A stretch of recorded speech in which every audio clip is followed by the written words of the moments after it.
Well, thanks for being a part of this OneJax Community Conversation podcast, along with my colleague Nancy Broner. And let me hasten to introduce JC Wilbach Kelly, who was married to Ryan over this weekend. Congratulations to you, JC. At OneJax, we are committed during this time of COVID-19 to have important community conversations with important community leaders.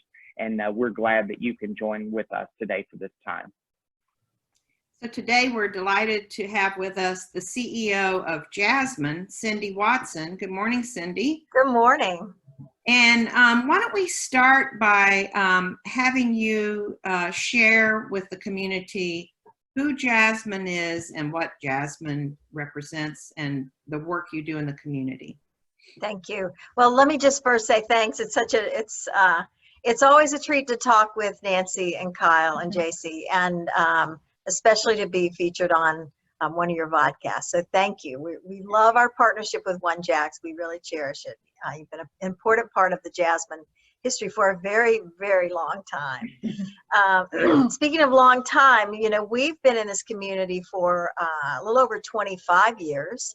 And our mission is to support and empower LGBTQ young people. Mostly, our age range is between 13 and 23, primarily. We see young people to create safe space, to provide youth development opportunities, and also to provide health and wholeness services. And then we have, as a part of our mission, an advocacy mission, which is bringing people and resources together to promote equality and human rights. And let me just say, I'm at home, so I don't know if you can hear the train. My dog is next to me. Anything can happen, but I'm thrilled to be here. Thank you so much. Well, and speaking of dogs and trains and everything else, all of us in this unique time, I can't help but believe that the great work that you do at JASMYN and the students and young people that you walk with have been certainly affected by COVID-19. What are some particular challenges that your students are facing right now? Well, we see several challenges, Kyle.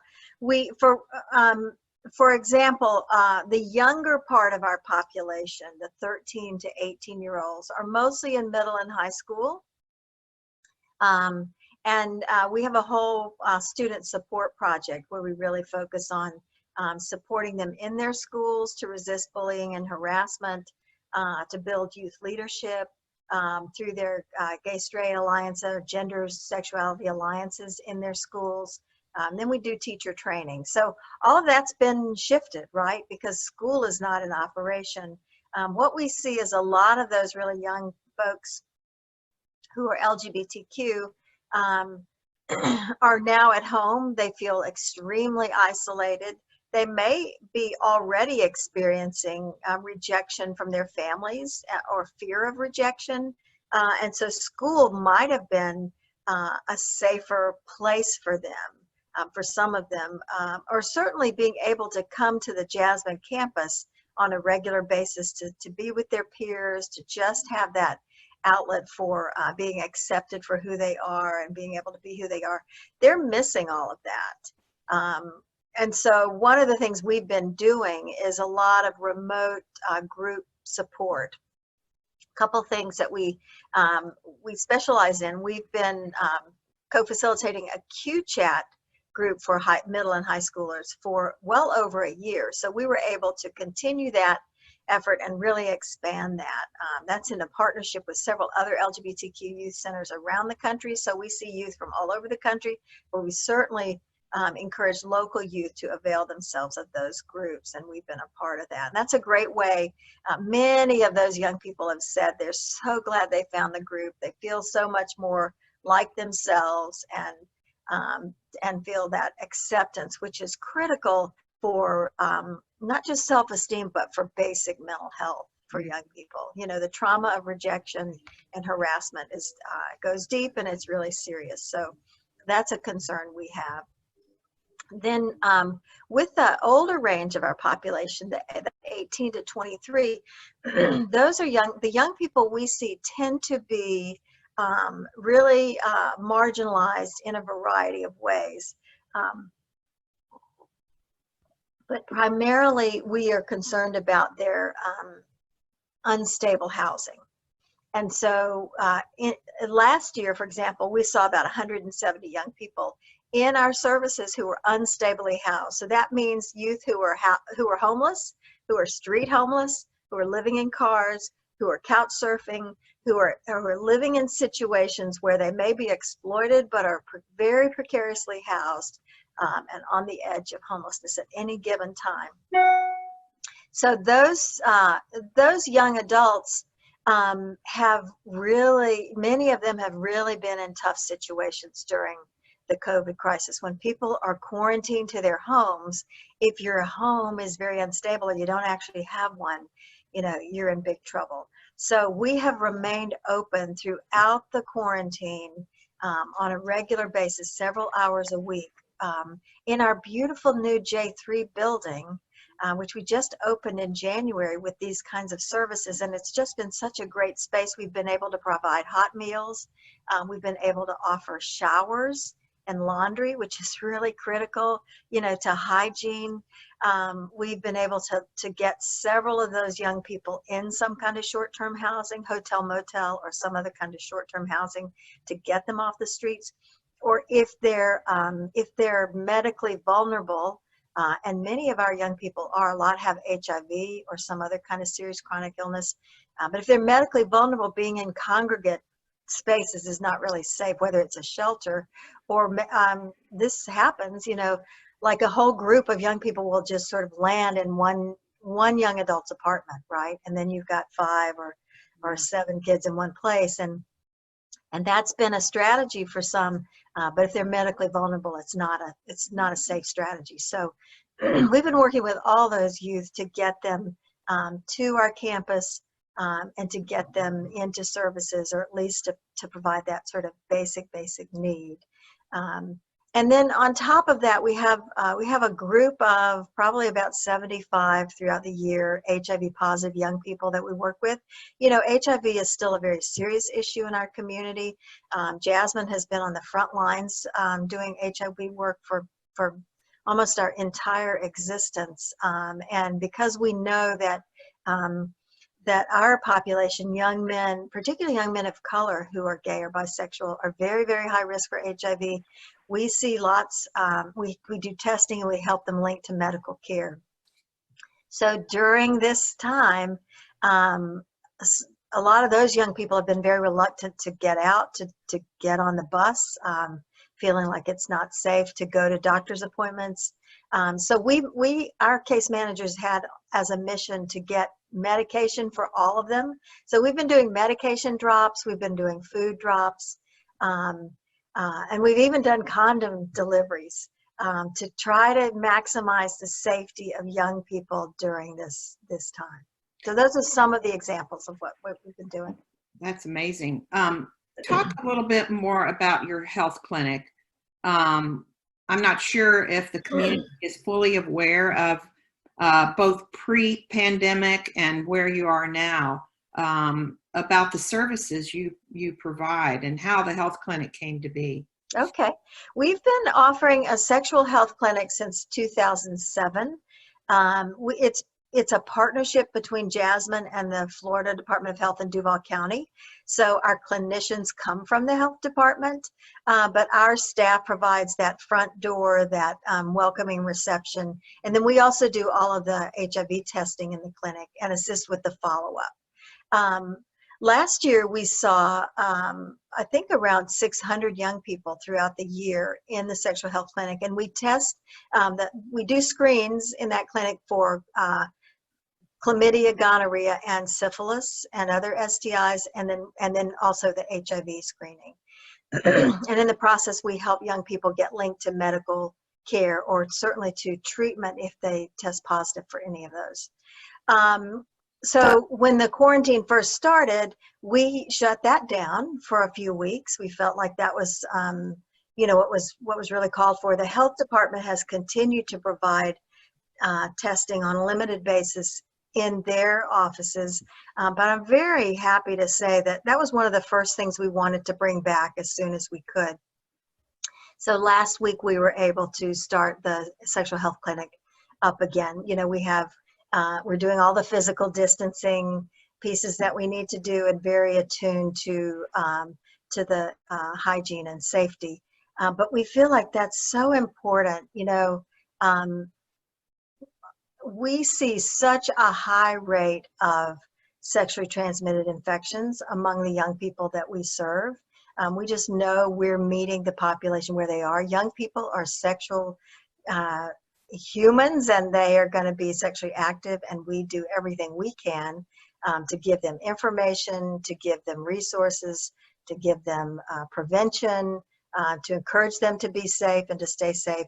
But they do need good resources for testing and for getting access to treatment. And that's really what we've been able to do. I do fear that as things open up, we will see a new explosion or an increase in sexually transmitted infections because it's been closed down for a while. So we've already found 2 or 3 new youth who are HIV positive just since we've opened up.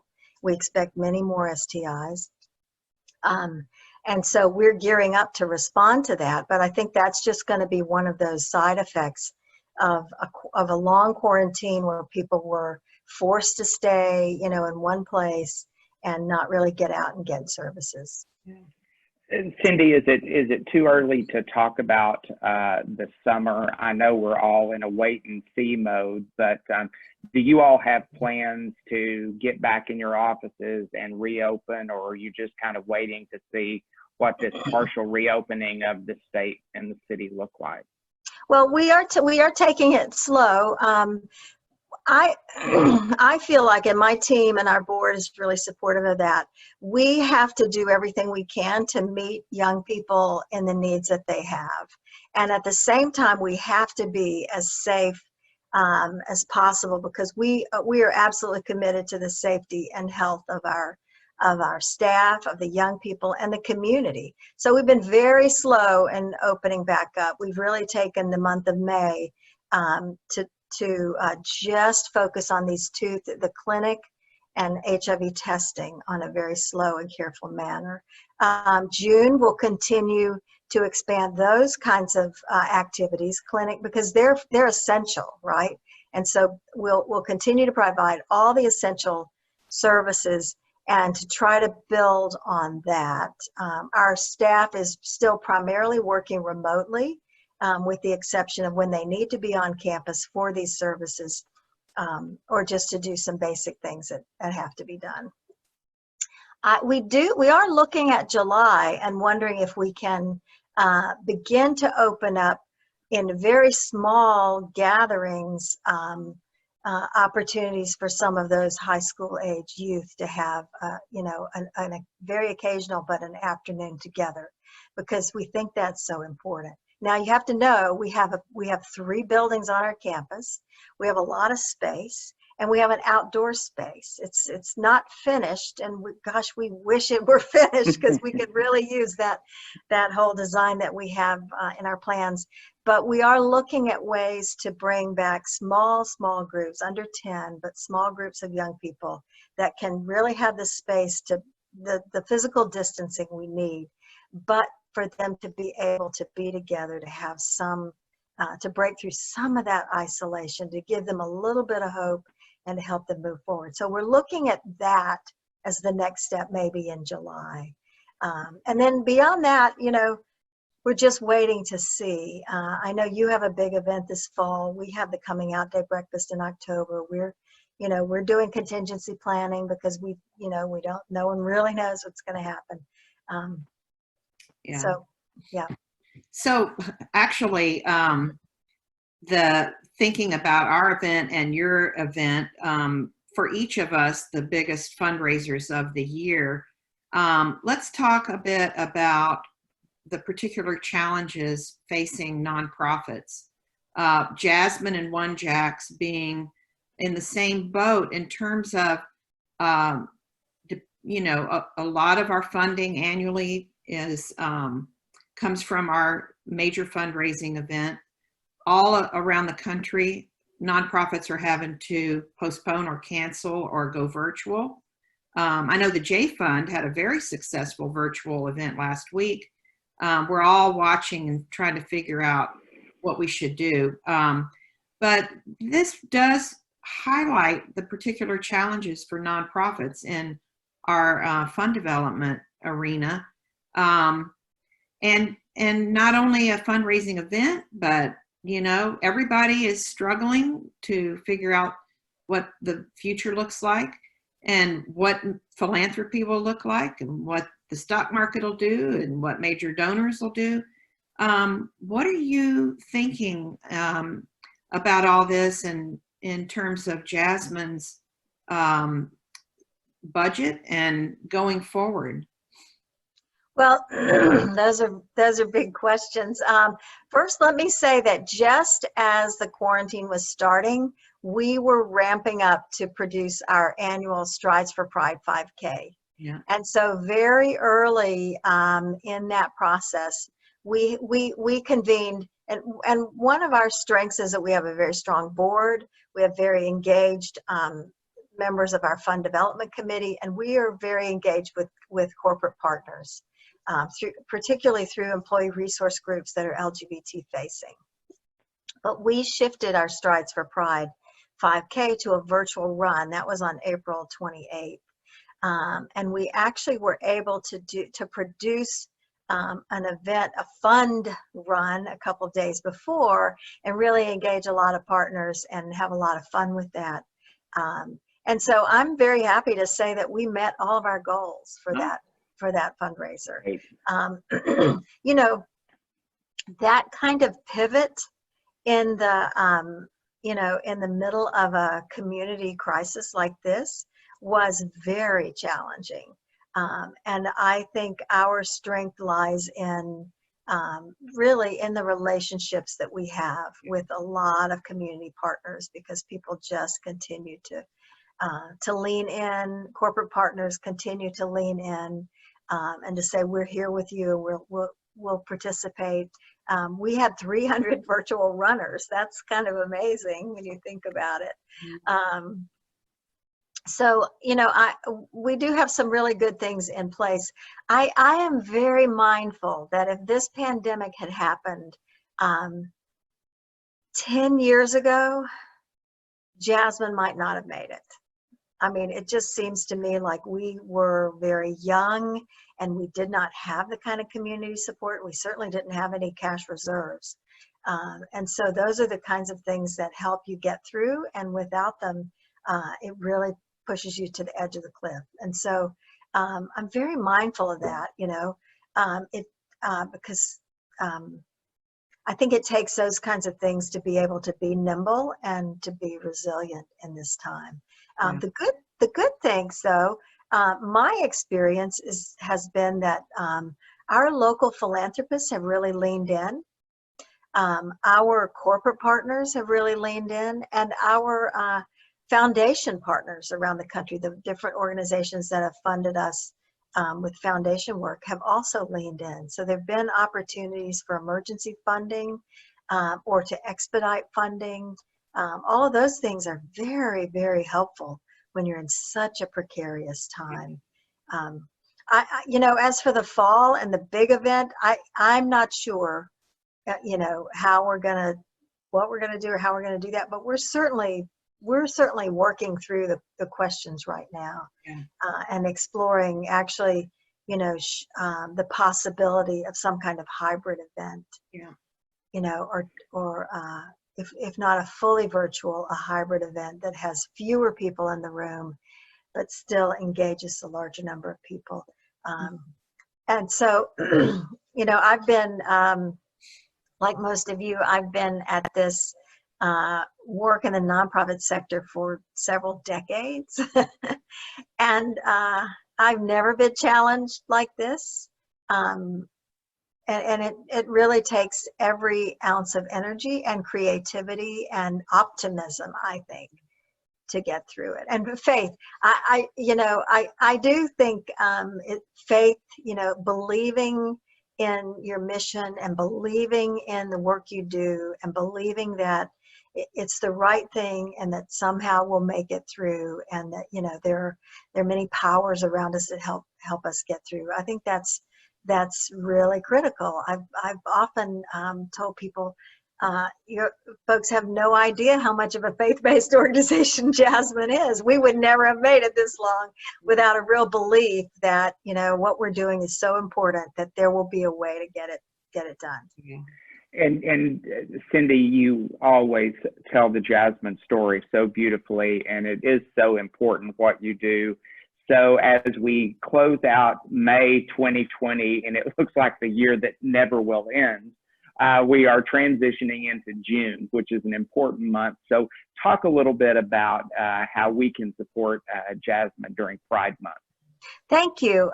So right, June is historically LGBTQ Pride Month. It's, you know, it's the 51st anniversary of the Stonewall riots that really sort of we mark as the place where LGBT people, particularly transgender people, stood up and said, we will demand to be accepted and protected and safe. And so we actually have a campaign that we're kicking off on the 1st of June to run the whole month, Proud to be JASMYN. We're really proud of all the folks that are part of this community. Our young people, our queer youth are just so vital and creative and energetic and warm. So we're proud of young people. We're proud of their parents who are engaged with JASMYN, and we have quite a few parents engaged. We have many business partners and community partners like OneJax. So we are very proud to celebrate this big tribe that is a part of JASMYN that really holds young people at the center of what we do. And so we will have different videos throughout the month of representing different voices and the faces of JASMYN, and just a way to lift up the LGBTQ community. It's an important time. I know you will probably talk about this at other podcasts, but you know, the Jacksonville Human Rights Ordinance with the amendments that are fully inclusive of LGBTQ people are back on the City Council agenda because of a technicality pushed down by the District Court of Appeals. So it's a great time for our community to once again stand up and say, we care about LGBTQ people. We want our community to be affirming, and we're proud of that work. Cindy, your dedication to young people, and particularly to such a marginalized group of young people, is really inspirational, and we're proud as OneJax to partner with JASMYN and just be together in this work of helping everyone feel valued in our community. So I just can't thank you enough on behalf of Kyle and JC and all of us at OneJax. Thank you for the good work you do and for being with us today. We so appreciate you. Thank you. It's nice to be with you. Thank you, Cindy. Thank you.